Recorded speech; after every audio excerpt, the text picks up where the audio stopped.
axborot dispetcherlik xizmatini bering desam bermayapti. Ishlamaydigan ikkita nomerni raqamini. Nimani bermadi? Ishlamaydigan raqam beryapti. Ishlaydiganni ham berdim qo'l telefondan. Boz protokol xizmatdan foydalanish uchun planshet nosxonasi berilgan. Ma'muriy javobgarlik to'g'risida kodeksi 294-moddasiga asosan e'tirozlarni tushuntiradi. E'tirozingiz bo'lsa shikoyat qilasiz. Bilaman huquqlarimni. Imzo yozing, bo'ling. Qog'oz olib keling, qog'oz. Yozing planshetda. Siz komandirmisiz?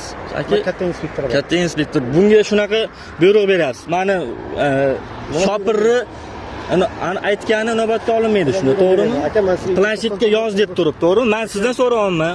Qog'oz bayonnoma olib kelish kerak deb turib. To'g'risida kodeks 294-moddasiga asosan Men talab qilyapman, aka, talab.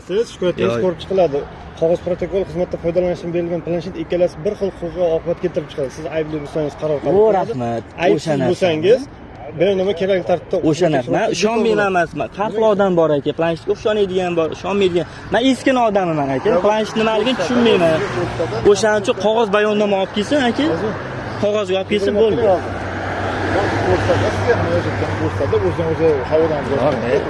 Qog'oz olib kelsin, qog'ozga yozmoqchiman. Men e'tirozimni yozmachasiga, haqiqiy dokumentlarni qilib yozmoqchiman. Chunki men eskina odamman aka, eskitdan faqat planshet nimaligini tushunmayman. Planshetda bo'lmasa Bayonnomaga yozib bermoqchiman. Tushuntira oldimmi? Yo'q, unaqa narsa ko'rmayman. Faqat qog'ozga. Pravatik pasportlar. O'shaning uchun bu nimaligini bilmayman. Balki hozir tuhmat bo'ladigandir. Tushunmayman-da. Mana